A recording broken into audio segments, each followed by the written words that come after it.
eat dinner with me. So, for my dinner, it's the same as usual. Yung ulam ko kanina, which is sinigang na tilapia. And I have some rice, of course. Mas stress na lahat-lahat, but you will not see me missing out any meal. Or sadyang matakaw lang ako. Pero, super high cortisol ng mga nangyayari ngayon. And I don't even wanna think about it, but I can't help it, okay? Pero let's not think about that muna because ikukwento ko yun throughout my meal. Pero let's pray muna. Alam ko, Lord, na wala akong time.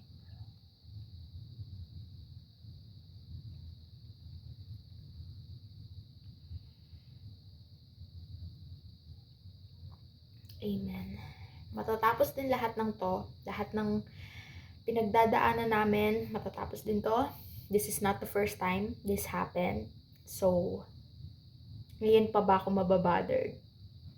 So, for some reason, pati ako nasa stress sa problema nila. Kasi nga yung, yun na si mama.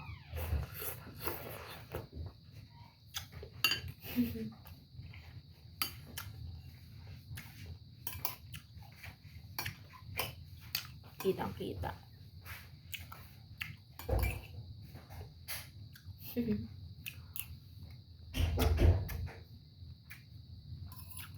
Napaka-unpredictable ng relationship namin ni mama.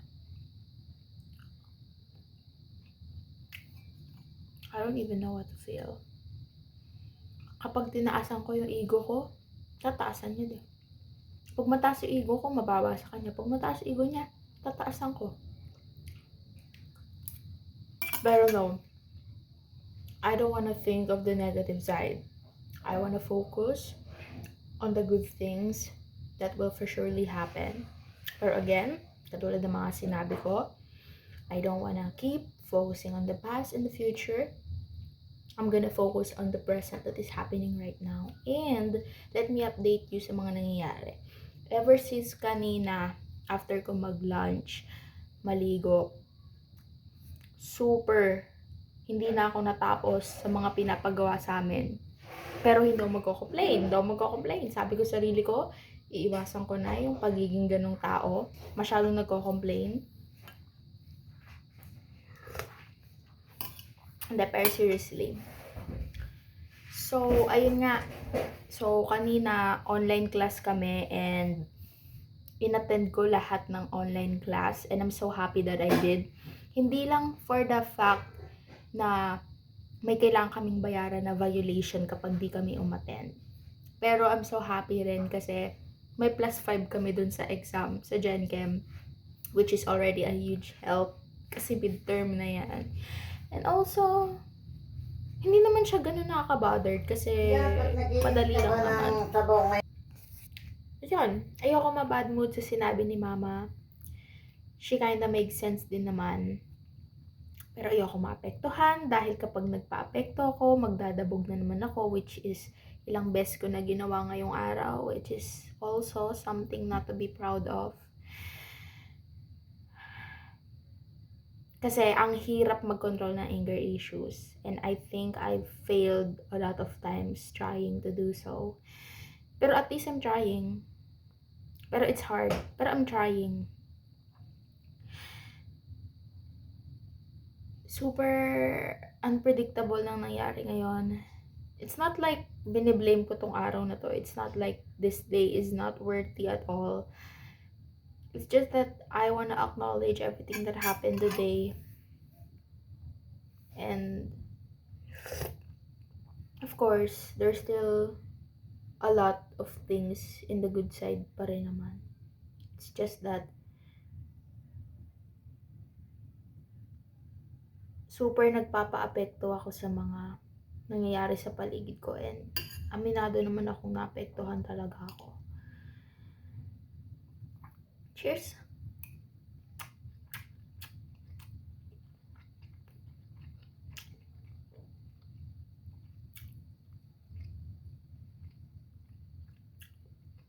medyo nagtalo na naman kami ni mama. Like, ang hilig ko makipagtalo. Ewan ko, ganito na talaga yung band namin eh. Normal na sa amin to siguro. Alam mo yung release na yan, aminado ako na kasalanan ko din kasi parang ako pa yung may ganang magmadali. Like, pati ako naapektuhan eh. Dati wala man akong pakialam kung may release nila or what. Ang mahalaga, one day, dadating din yung release na yun. Eventually. Pero ayoko ma-disappoint. Pero sana naman dumating na yun bago ako mag-birthday. Pero deserve ko ba talaga yun after ng ugali na pinakita ko?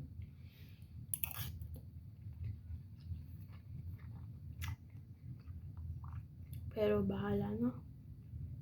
Kasi naapektuhan ako sa mood ni mama eh. Pag wala siyang pera, wala siyang maipakita. Like, apektado yung postura niya. Kaya ako naapektuhan ako din. I mean, kasalanan ko din man kasi nagpapa-apekto ako.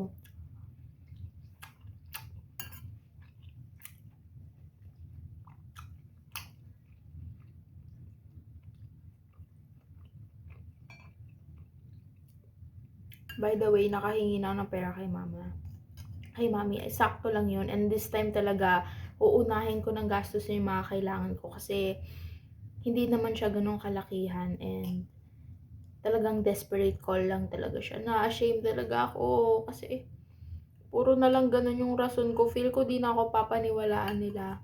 Pero sana naman, I hope may trust nila sa akin. Kasi talagang kailangan ko. Pag meron kami kailangan i-print,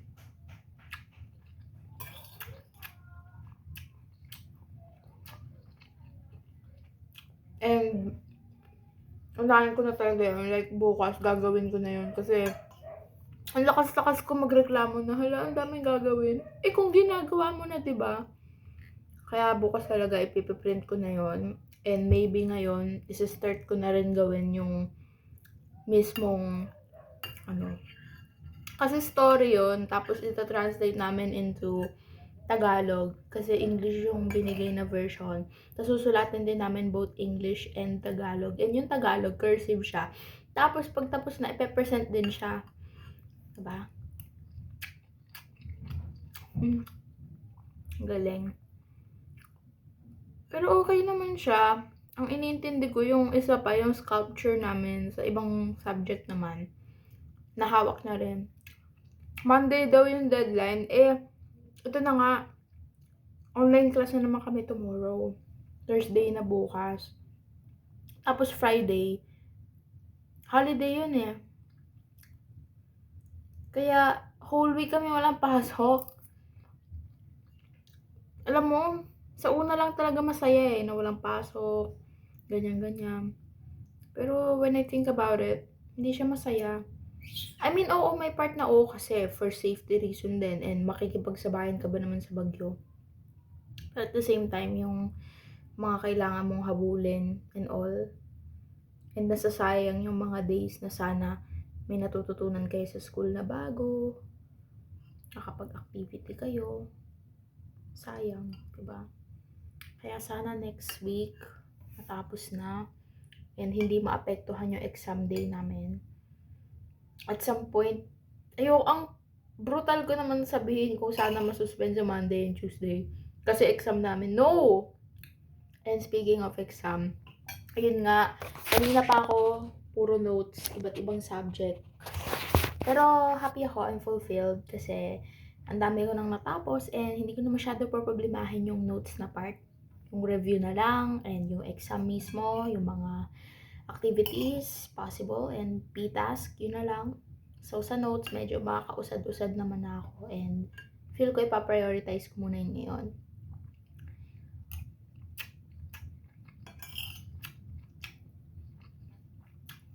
Because it's important.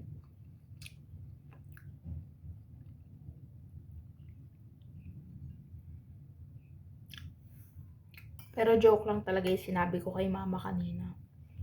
Kasi nagtalo-talo pa kami. Kasi ako ba naman, sinimulan ko na naman. gigising ako na maaga bukas. Sabi niya kasi bumili akong pandesal. Yung pagkakasabi niya kasi kanina na-trigger ako. Kaya sabi ko, hindi. Pero I mean it. Gusto ko rin naman ng pandesal, te. Kaya nga sana magising ako and mag-a-alarm ako. Feel ko rin naman nag-expect dun si mama. And gusto ko rin naman talaga. Nakasala ng tama ako eh. Hindi siya nakaka-proud ah.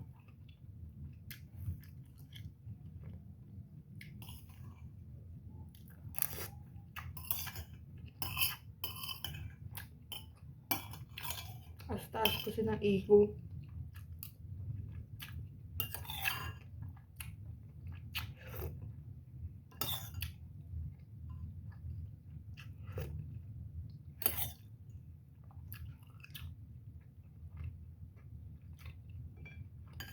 Tatapos din to. Let ka mo, nangyari na to nung nakaraan lang din eh. Parang nandito kami sa kalagitnaan ng kalungkutan. Tapos nakapag-grocery na ulit kami. Di ba?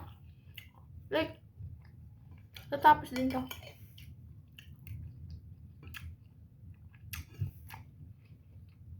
Tignan mo, one day sasabihin ko, hala, parang nakaraan, ano lang ah. Diba? Yun ang mangyayari.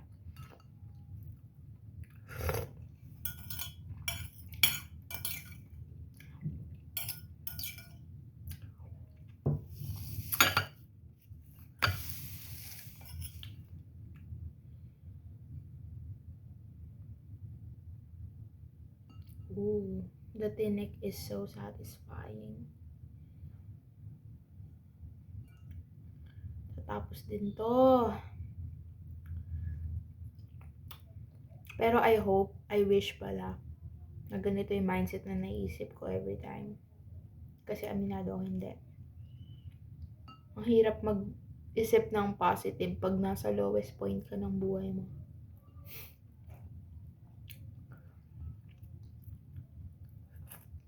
Pero happy pa rin ako na even though hindi ko siya maisip the moment na nasa lowest point nga ako, is naisip ko pa rin siya ngayon. Sabi ko, matatapos din to. Kasi I know it will eventually.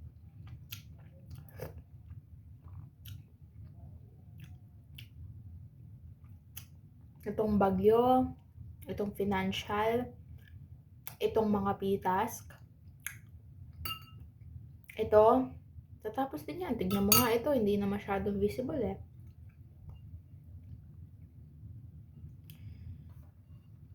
Kaya, time will pass anyway. I mean, pag nasa moment ka, like ngayon, in the present, medyo uncomfortable. Pero, it will pass.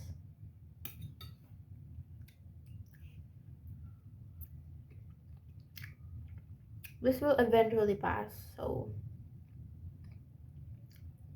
why worry a lot?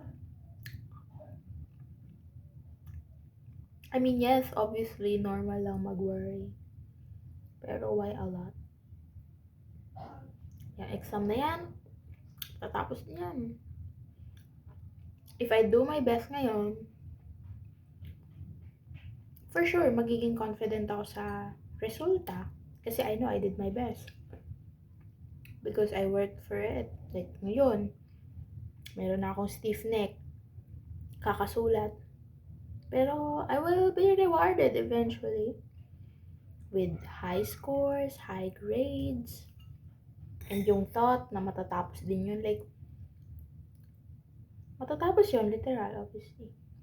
Tapos, uuwi ako na, hala, tapos na pala yun, di ba? Ganun ang mangyayari. Like, come on, this is not a first for me. Like, hello. Hindi ko ginagaslight sarili ko ngayon. I'm being totoo.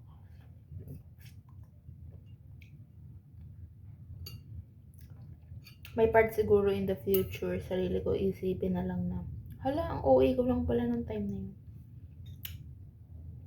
Come on. Siguro parang itong mga nangyari sa akin recently, parang trial na siguro sa akin ni Lord. Since malapit na akong pumasok sa new chapter of my life, which is 17. So, siguro parang testing niya lang, tinetest niya lang ako ngayon. Because I have a big faith talaga that everything that happens is for a reason.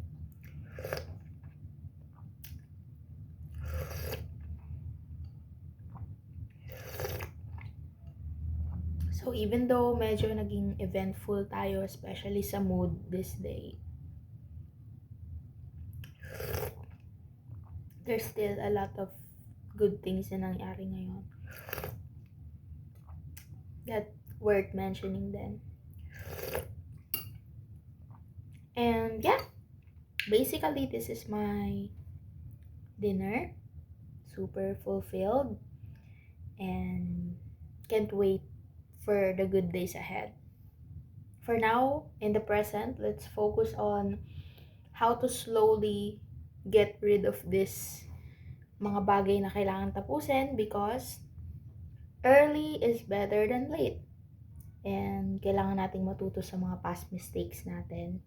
Kung saan mas inuna nating gawin yung mga bagay ng late until unti-unti na nating na-regret yung decision na yon, and I don't wanna see myself in that situation again. So, ngayon na mas maaga pa, madami pang time, is I will spend it correctly and wisely. That's all.